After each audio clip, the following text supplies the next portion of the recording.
Habari yako mtazamaji wangu wa kipindi chetu cha siasa ya ulimwengu. Karibu tena katika siku nyingine na wakati mwingine wa mwendelezo wa kipindi chetu, kipindi ambacho kinakujia kwa udhamini wa Mnuko Global Visa Consultant, ambapo sio tu washauri wako lakini vile vile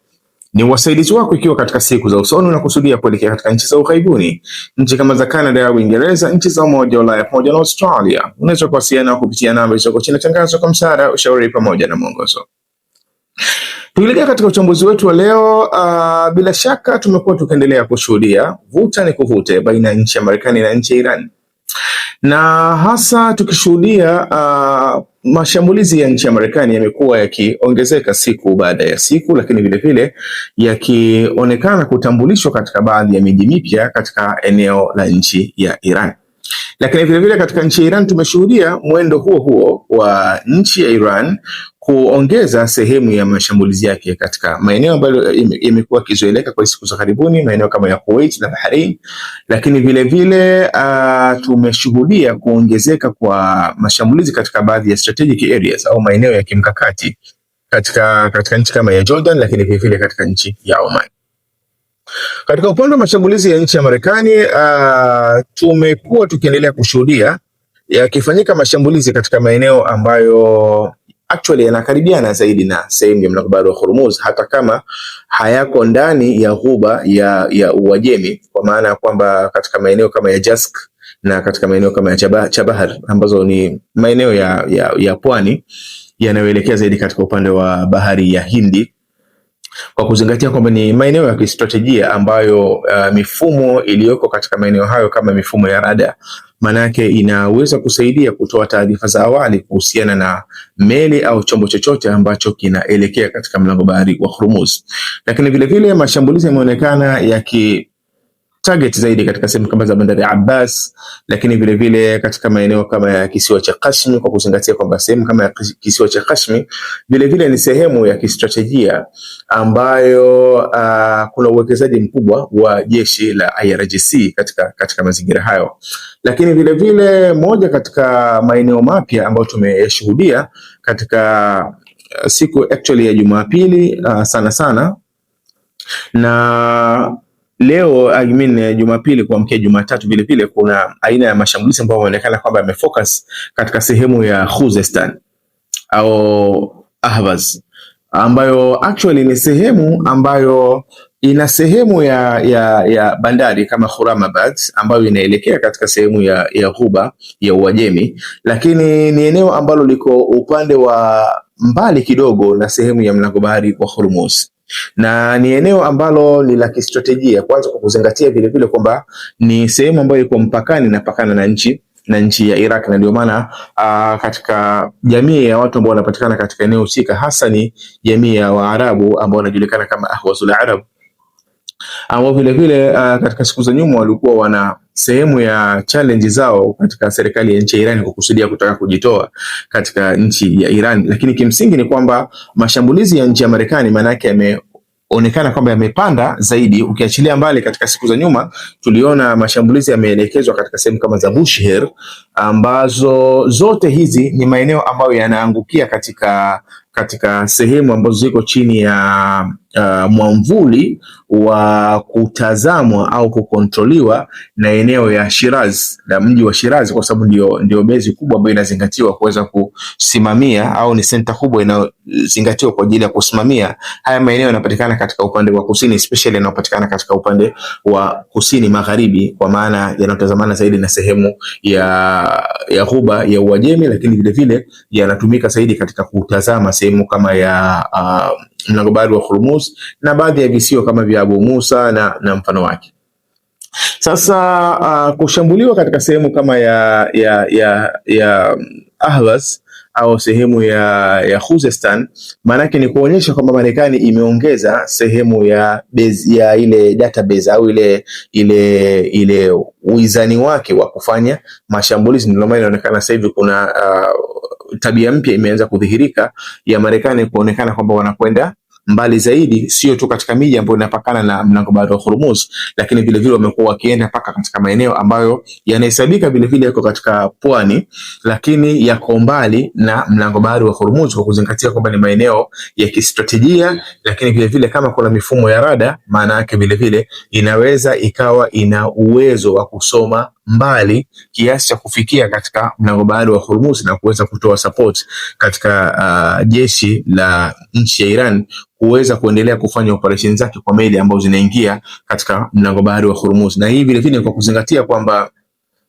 nchi ya Marekani msingi wa mashambulizi yake hasa imekuwa ikidai kwamba inafanya mashambulizi kwa lengo la kupunguza uwezo wa nchi ya Iran kuweza kufanya mashambulizi dhidi ya meli ambazo zimekuwa zikiingia katika mlango bahari wa Hormuz na kisha zimekuwa zikishambuliwa na nchi ya Iran kwa kuwa tu hazijafanya mawasiliano na nchi ya Iran. Na hasa kusudio la nchi ya Marekani ni kwa zile meli ambazo zimekuwa zikipita upande wa kusini wa mlango bahari wa Hormuz, upande ambao actual unaingia zaidi katika mipaka ya nchi ya Oman. Lakini katika kile ambacho tumekishuhudia katika nchi ya Iran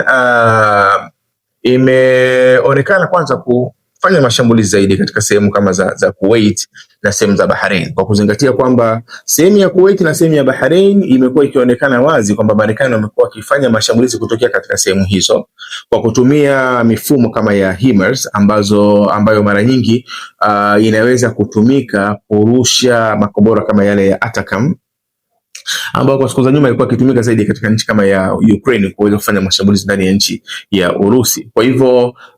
nchi ya Iran imefanya mashambulizi zaidi katika maeneo haya mawili ya Kuwait na sehemu ya Bahrain, na lengo la kushambulia au taarifa ambazo zimetoka katika sehemu ya mashambulizi yao katika sehemu hizi, kwanza ni kushambulia katika zile radar system, mifumo ile ya radar kama ile ANFPS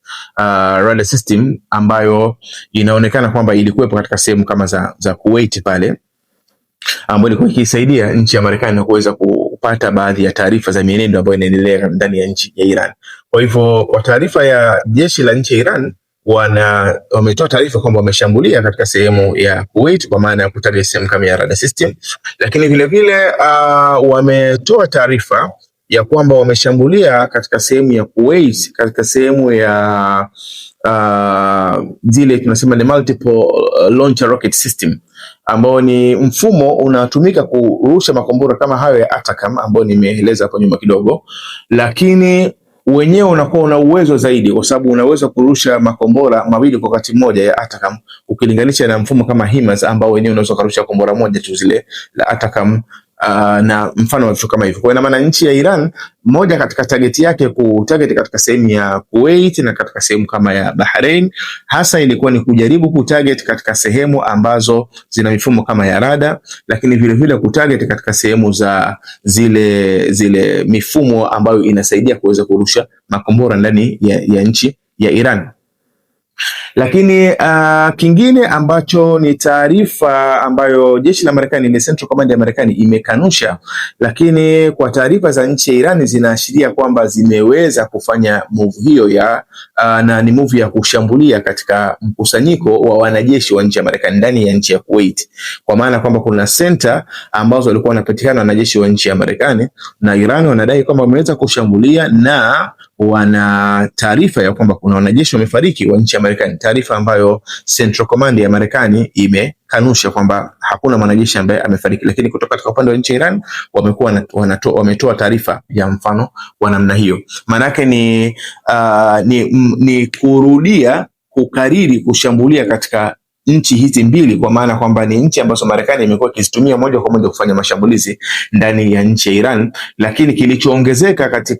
katika aina ya mashambulizi maana yake ni kutarget sehemu ambazo zinaonekana wazi kwamba zina mkusanyiko wa sehemu ya wanajeshi wa nchi ya Marekani. Lakini jambo lingine tena ambalo tumelishuhudia katika mashambulizi ya nchi ya Iran especially kuanzia siku ya Jumapili na kuamkia hivi Jumatatu ni mashambulizi ambayo actually yalifanyika katika nchi ya Oman, especially siku ya Jumapili yalifanyika mashambulizi katika nchi ya Oman ambayo tunaweza tukazingatia kwamba ni mashambulizi ya kushtukiza, kwa sababu sehemu iliyoshambuliwa katika nchi ya Oman ni sehemu ya Duqni ambayo ni bandari, ni moja katika bandari ya kistratejia katika nchi ya Oman pale. Na tunasema ni bandari ya kistratejia kwa kuzingatia kwamba nchi ya China na nchi ya Iran katika siku za nyuma walikuwa wanahitaji waweze kutumia bandari hii ya Duqm, lakini nchi ya Marekani ilifanikiwa kuishawishi nchi ya Oman kuweza kuitumia bandari husika. Kwa hivyo waliingia katika makubaliano kwenye mwaka 2019 kuhusiana na kutumia bandari husika. Ni bandari ambayo ina umuhimu wa namna yake. Kwanza kwa kuzingatia kwamba meli nyingi za nchi ya Marekani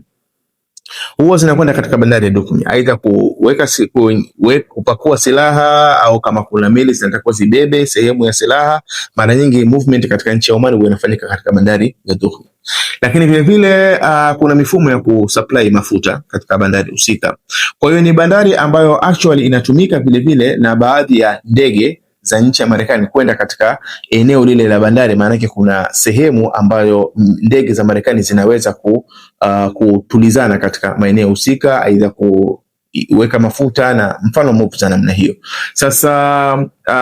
nchi ya Iran walifanya mashambulizi ya kushtukiza katika sehemu husika, na walifanya mashambulizi ya ballistic missiles nyingi sana, kwa maana ya kutaka kabisa kuweza kufanya destruction ya moja kwa moja au kufanya uharibifu wa moja kwa moja. Hii ni miongoni mwa mashambulizi ya kistrategia ambayo yalifanyika katika especially siku ya Jumapili katika bandari ya Duqm. Ni move ambayo hatuna imani kama Marekani walikuwa wana hakika inaweza kufanyika katika mtindo huo, kuzingatia kwamba tabia ya nyuma kidogo ya nchi ya Iran katika upande wa mashambulizi yalikuwa yamefocus zaidi katika sehemu ya Kuwait, katika sehemu ya Bahrain, na ikizidi sana katika sehemu ya United Arab Emirates au katika sehemu ya Qatar, na kwenda katika sehemu ya Oman na kisha kufocus katika sehemu ya Duqm. Maana yake ni jambo kubwa ambalo Iran wameweza kulifanya katika move ya siku moja, ina maana siku ya Jumapili na mpaka siku ya Jumapili kuamkia siku ya Jumatatu katika sehemu ya Duqm. Lakini vile vile kuna mashambulizi yamefanyika katika sehemu ya Jordan, na katika sehemu ya Jordan nchi ya Iran inaonekana kwamba actually ilikuwa imefoka zaidi katika sehemu ya Prince Hassan base. Lakini moja katika sehemu muhimu zaidi ambayo imefanya mashambulizi hasa ni katika bohari ambayo ilikuwa ikihifadhi sehemu ya radar, sehemu ya drones, ambazo pamekuwa na taarifa tatanishi za kuashiria kwamba sehemu iliyoshambuliwa hasa au ile bohari iliyoshambuliwa hasa ni bohari ambayo inakusanya drone zile za MQ9 Reaper. Lakini vile vile kuna taarifa nyingine ambazo zimekuwa zikiashiria kwamba sehemu iliyoshambuliwa hasa haikuwa ikikusanya zile drone za MQ Reaper ambazo zinatumika zaidi kwenye kufanya mashambulizi, lakini ilikuwa ikikusanya drone ambazo zinatumika katika masuala ya intelijensia, katika masuala ya upelelezi, na zenyewe sio drone nyingine bali ni MQ4C Triton, ambayo MQ4C Triton hizi ni rada ni drone ambazo kwanza zina gharama kubwa, kwa sababu drone moja tunaweza ikafikia takriban dola milioni 240 drone moja za MQ4C Triton. Lakini ukiachilia mbali hapo, ni drone ambazo zina uwezo wa kukaa angani kwa takriban masaa 24, tena katika umbali mrefu takriban kama futi 50,000 juu. Kwa hiyo maana yake itakuwa ni achievement kubwa, itakuwa ni mafanikio makubwa katika nchi ya Iran kama watakuwa walifanikiwa especially kushambulia katika bohari ya zile MQ4C Triton ambazo siku za nyuma zilikuwa zikipatikana katika sehemu ya Kuwait, lakini baada ya kutokea hizi rapsha zilihamishwa zikapelekwa katika sehemu ya Jordan. Kwa hivyo kumekuwa kuna taarifa ambazo zimekuwa kidogo zinatatanisha, lakini kimsingi ni kwamba moja katika sehemu muhimu ambayo ilishambuliwa katika nchi ya Jordan ni katika sehemu ya bohari ambayo inakusanya sehemu ya drones za kimkakati za nchi ya Marekani. Faida itakuwa ni zile MQ9 Reaper au zitakuwa ni zile MQ4C Triton ambazo zinatumika katika upande wa masuala ya intelligence. Sasa kiujumla, katika kile ambacho tumekuwa tukikiona katika mfululizo wa mashambulizi haya, kwanza kabisa Marekani imekuwa ikijaribu kufanya move ambayo inaweza ikawakilisha kile tunachokiita ni escalation dominance. Na tukisema escalation dominance, maana yake ni kwamba unajaribu kuutanua mgogoro, yani unajaribu kufanya mashambulizi mengi dhidi ya adui kiasi ambacho uweze kutawalia ule mgogoro. Na hii ni tabia ambayo mara nyingi tumekuwa tukiexperience katika jeshi la Israel, kwamba Israel inapokuwa inashambuliwa kwa kombora moja au makombora mawili, mara nyingi inaweza ikashambulia kwa makombora 20 mpaka makombora 30. Inafanya tunasema ni escalation dominance. Na ndio maana inaonekana kwamba katika jeshi la nchi ya Marekani katika siku za nyuma, sehemu ya rekodi ya mashambulizi yake katika nchi ya Iran ilianzia katika makombora takriban 85 au target takriban 85, ambayo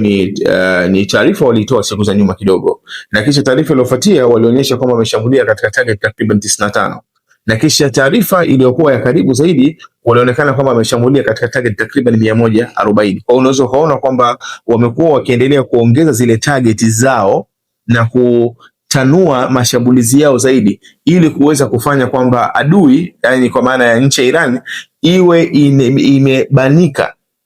au iwe imeelemewa na sehemu ya mashambulizi ya nchi ya Iran, ya nchi ya Marekani, kiasi ambacho mwisho wa siku ionekana kwamba Marekani ana uwezo mzuri wa kuweza kumanage mgogoro. Lakini katika upande wa nchi ya Iran, kile ambacho tumekuwa tukikiona ni kwamba wamekuwa wakijaribu kupingana na hiyo escalation dominance. Wamekuwa wakijaribu kupingana na move ya nchi ya Marekani kuhakikisha kwamba yenyewe ina control mgogoro mzima, na ndio maana inaonekana kwamba yameonekana kwamba yametambulishwa target mpya zimeweza kutambulishwa, na kwa taarifa ambazo zilikuwa zikitoka katika nchi ya Iran zinaashiria kwamba Mujtaba Ali Khamenei ambaye ni kiongozi mkuu wa nchi ya Iran ametoa maelekezo katika jeshi la IRGC kwamba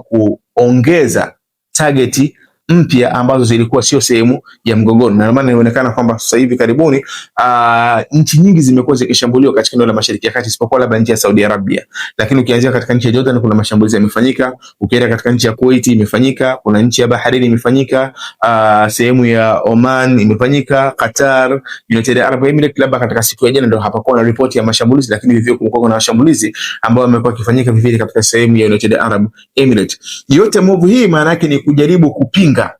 ile aina mpya ya utawala ambao Marekani anataka utengeneze kupitia mashambulizi, kwamba amekuwa akiongeza mashambulizi mengi zaidi katika maeneo mengi zaidi ili kuweza kuifanya ile Iran iweze kunyongeka katika mapambano yake dhidi ya nchi ya Marekani. Lakini Iran na yenyewe vivyo imekuwa wanachokifanya ni kuongeza bezi zaidi za mashambulizi, na ndio maana tumeona mashambulizi yamefika katika nchi ya Oman na yamefika vivile katika nchi ya Jordan. Kwa hiyo ina maana kikubwa ambacho wamekuwa wakijaribu kupingana ni nani anaweza aka control ile tunasema ni escalation dominance, ambapo mpaka sasa hivi kile tunachokiona ni kwamba wote wamekuwa wakijaribu kuvutana nguvu ili kuhakikisha kwamba wanaendelea ku balance kwamba kila mmoja awe na sehemu ya ushawishi, na kwa sababu matarajio yetu ni kwamba mwisho wa siku ni lazima wafanye mazungumzo, waende watakavyokwenda kwa kesi ya mgogoro husika, lakini mwisho wa siku ni lazima wafikie katika kufanya mazungumzo. Na katika muundo wa namna hiyo, maana yake matukio yanayotokea sasa hivi ndio yatakayoamua nani atakayekuwa na nguvu zaidi katika sehemu ya mazungumzo. Kwa hivyo itakapokuwa inatokea kwamba wote wana balance katikati, maana yake wanapokwenda katika mazungumzo ya namna yoyote, mwisho wa siku ni kwamba patakuwa hakuna mtu ambaye anaweza akawa na ushindi juu ya mwenzake katika upande wa mazungumzo, isipokuwa zile nafasi za kistratejia ambazo kila mmoja atakuwa yuko nazo ndizo zitakazokuwa zinatoa uelekeo wa mwisho wa matokeo ya yale mazungumzo ambayo tunategemea mwishoni lazima yaweze kufanyika. Lakini jambo lingine ambalo tumekuwa tukiliangalia au tumekuwa tukilishuhudia katika mwenendo wa jambo hili ni kwamba nchi ya Iran imekuwa ikitamka wazi kwamba sasa hivi dunia tuliokuwa nayo au kwa kipindi hichi ambacho kimefikia sasa hivi, nchi ya Iran ni kwamba haipo tena katika mfumo wa mazungumzo au negotiation na nchi ya Marekani, au ile negotiation ambayo inaegemea katika upande mmoja. Manake hakuna mazungumzo ya usuluhishi baina ya nchi ya Iran na nchi ya Marekani ambayo yatakaa katika muundo wa kwamba Marekani ndiyo ana uwezo wa kutawalia kila kitu. Na hii ni kauli ambayo imezungumzwa na Mohammad Baqir Kalibafu, spika wa bunge wa nchi ya Iran, lakini vile vile ndio kiongozi katika upande wa ile msafara ambao unakwenda katika kufanya ambao huwa unakwenda kufanya mazungumzo na nchi ya Marekani. Na hii maana yake imekuwa ikiendelea kuakisi kile ambacho tumekizungumza hivi punde kwamba kinachotegemewa ni kama mwisho wa siku atafanya mazungumzo, lakini mwitikio wa nchi ya Iran dhidi ya nchi ya Marekani umekuwa ukiakisi kwamba nchi ya Iran haitaki kutoa fursa ya Marekani kuweza kutawalia katika kile kinachokuja katika siku za mbele, na hii tulizungumza katika video yetu iliyopita takriban kama namba 86 kwamba namba 86 au 85 kwamba nchi ya Iran ni nchi ambayo inaathiriwa zaidi na jeshi la IRGC. Kwa hivyo pressure yote ambayo inaletwa na nchi ya Marekani katika nchi ya Iran, mwisho wa siku ni kwamba jeshi la IRGC ndilo litakaloamua kwamba pressure ya nchi ya Marekani itakuwa handled vipi. Na ndio unaweza kuona kwamba kauli iliyozungumzwa na Mohammed Bagheri Kalibafu ni kauli ambayo inaafikiana zaidi na movement ambayo imekuwa ikifanywa sasa hivi na jeshi la IRGC kwenye kuongeza sehemu ya wigo wake wa sehemu ya mashambulizi katika eneo la Mashariki ya Kati. Lakini jambo lingine ambalo tumekuwa tukiendelea kuliona kwamba move hii maanake ni move ambayo ina athari kubwa duniani, na ndio maana inaonekana kwamba mafuta yameanza tena kupanda bei kwa takriban kama 4% mpaka 5% kwa ripoti ambazo zimetoka hivi karibuni, baada tu ya kuonekana kwamba mlango bahari wa Hormuz umefungwa, lakini vile vile mashambulizi yamekuwa yakitokea katika upande mmoja kwenda upande mwingine, jambo ambalo mwisho wa siku lao lingekuwa limetokea katika siku ya Ijumaa na mpaka kufikia hapa weekend, labda Iran ingekuwa imetangaza kufunga mlango bahari wa Hormuz katika siku ya Ijumaa, maana yake pangekuwa kuna nafuu katika kipindi cha weekend. Lakini kwa sababu taarifa wameitoa siku ya Jumapili, na ukizingatia kwamba bei za katika soko la dunia mara nyingi zinaathiriwa katika siku kuanzia siku ya Jumatatu mpaka siku ya Ijumaa, na ndio maana kile kinachoonekana ni kwamba bei zimekuwa zinaendelea tena kupanda. Kwa hiyo ina maana moja katika kile ambacho tumekuwa tukikiona kama ni matokeo ya kuendelea kwa mgogoro huu, maana yake ni bei za mafuta zitaendelea kupanda kwa kiwango fulani, na pamoja na kwamba hili kadri tunavyozidi kulitazama tunaliona kwamba ni jambo ambalo lilikuwa linaweza likaepukika, ni jambo ambalo lilikuwa linaweza likaepukika kwa kuzingatia kwamba makubaliano katika ile memorandum of understanding au ile hati ya makubaliano baina ya nchi ya Marekani na nchi ya Iran ilikuwa inatoa uhuru wa wazi kabisa kwamba kwa nchi ya Iran kuwa na sehemu ya utawala, yani management ile ya mlango bahari wa Hormuz ikishirikiana na nchi ya Oman. Lakini kwa sababu makubaliano hayo Marekani imekuwa ikiona kwamba move hiyo bado inakuwa inaipa mkono wa juu nchi ya Iran, na nafasi ya Marekani inakuwa inazorota katika mlango bahari wa Hormuz, ambayo ni sehemu ya geti muhimu zaidi katika eneo la Mashariki ya Kati na katika dunia. Ndio maana Marekani imekuwa ikijaribu tena kuingia, lakini vile vile kuipressure nchi ya Oman katika upande wake, Oman iweze kuruhusu kwamba meli zipite katika utaratibu ambao hauendani na utaratibu wa nchi ya Iran, na ukizingatia kwamba Iran imepigana vita eneo la mlango bahari wa Hormuz, umelidhibiti kupitia vita. Kwa hiyo move ya nyuma ya pazia ambao Marekani imekuwa ikiifanya bila shaka imekuwa inasababisha tatizo, na kwa sababu ni series ya movement ambayo Marekani imekuwa ikifanya kuanzia kule katika mji wa Manama katika nchi ya Bahrain, ambapo siku za nyuma Marco Rubio alikaa kikao na baadhi ya maafisa wa nchi za eneo la Mashariki ya Kati kuwashawishi kwamba itakapokuja fikra ya mlango bahari wa Hormuz kuhusiana na watu kuchajiwa pesa za mazingira na pesa za usalama katae. Kwa hiyo ni movement ambayo Marekani imekuwa ikifanya ili kufanya uwepo wake katika mlango bahari wa Hormuz, lakini mwisho wa siku kile kinachokuja kutokea ni shida kubwa, especially katika upande wa gharama kama za mafuta, bidhaa ambayo kwa hakika inahitajika zaidi duniani katika upande wa uzalishaji. Kwa hiyo moja katika kile ambacho tumekuwa tukiendelea kukiona ni kwamba bei za mafuta zimekuwa zikiendelea kuongezeka kwa sababu tu ya maamuzi ambayo yamefanyika kuhusiana na issue nzima ya mlango bahari wa Hormuz kufungwa kutokana na kile kinachoendelea katika rapsha za nchi ya Marekani na nchi ya Iran. Lakini kubwa kuliko zote ni kwamba nchi ya Iran, moja katika sababu yao ambao sababu mbili ambazo wamezitoa kuhusiana na issue kama ya kufunga mlango bahari wa Hormuz kama matokeo ya mvutano baina ya nchi ya Iran na nchi ya Marekani ni kwamba wanafunga mlango bahari wa Hormuz kwa muda kwa sababu Marekani wanaingilia mambo ya eneo la Mashariki ya Kati, especially katika issue kama mlango bahari wa Hormuz, lakini vile vile meli zinapita katika pointi ambayo wao wanazingatia kwamba si halali watu kupita. Maana yake issue ya upande wa kusini mwa mlango bahari wa Hormuz, kiasi ambacho kile kinachoonekana ni kwamba jeshi la Iran limeweka ile special force ya nchi ya Iran kurusha tena vile vilipuzi katika upande wa kusini mwa mlango bahari wa Hormuz, kwa maana kwa upande wa kusini mwa Oman, kwa maana kwamba meli yote isiweze kupita, kwa sababu maana yake patakuwa kuna vilipuzi ambavyo vimetegwa katika eneo husika. Hii imekuwa ikitoa ishara ya wazi kwamba Marekani maana yake ku maintain influence yake au kuweka tena ushawishi wake katika sehemu kama mlango bahari wa Hormuz, bado ni jambo ambalo litakuwa linahitaji lifanyike mazungumzo baina ya nchi ya Marekani na nchi ya Iran. Kinyume na hapo, ni jambo ambalo litakuwa haliwezekani, na hii ni kwa kuzingatia kwamba chini yenyewe ya mlango bahari wa Hormuz maana yake kuna drones ambazo zinafanya operation za nchi ya Iran.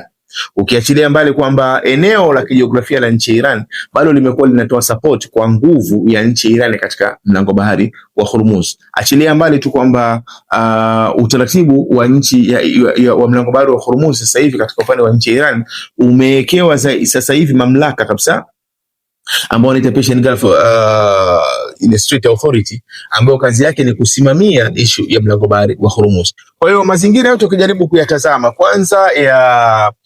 Iran kugomea kwamba Marekani haipaswi kuingilia masuala ya Mashariki ya Kati, especially katika issue ya mlango bahari wa Hormuz, lakini vile vile uwezo wa Iran kuweza kuproject power yake katika upande wa kusini mwa mlango bahari wa Hormuz, ambao actually ni sehemu ya Oman, kwa hoja tu kwamba Irani wao ndio waliopigana vita na nchi ya Marekani na kisha wakaweza kudhibiti mlango bahari wa Hormuz. Hii imekuwa ikiashiria wazi kabisa kwamba ili mambo yaweze kwenda sawa sawa, maana yake ni lazima Marekani iweze kufikia hatua ya kutambua uwepo wa nchi ya Iran na nguvu yake, especially katika issue mlango bahari wa Hormuz, kwa sababu kinyume na hapo maana yake maafikiano hayawezi kufikiwa. Na ndio maana tumekuwa tuna imani kwamba kwa hali jinsi inavyozidi kwenda na pressure ambazo zimekuwa zikitoka katika sehemu mbalimbali na athari ya mgogoro ambayo imekuwa ikiendelea kujirudia na kutanuka zaidi, maana yake mwisho wa siku kile tunachokitarajia ni kwamba kuna nafasi kubwa ya wao kuweza kukaa chini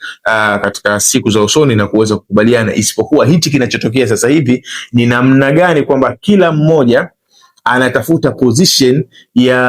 yake katika sehemu ya mazungumzo ambayo yanaweza yakaja yakadhihiri katika siku chache zijazo. Kwa hivyo kijumla ni kwamba hiyo ni hali ambayo imekuwa ikiendelea katika eneo la Mashariki ya Kati, especially katika mlango bahari wa Hormuz, kihusianishwa na mlango bahari wa Hormuz, lakini mwisho wa siku ni kwamba kile kinachopiganiwa ni namna gani watakapokwenda katika mazungumzo, kila mmoja atakuwa ameweza kuilinda nafasi yake ya ushawishi katika sehemu ya mazungumzo husika. Lakini kiujumla bado tuna muda kuendelea kulitazama jambo hili na tukitaraji kwamba huenda katika muda ujao tukapata taswira ambayo itakuwa bora zaidi ya hii ambayo tumekuletea. Jina langu ni Maulid Ali Mnukwa, nikombe endelea kufuatilia vipindi vyetu na nikuombe usahau kusubscribe, kulike, kushare pamoja na kucomment. Uwe na muda mwema.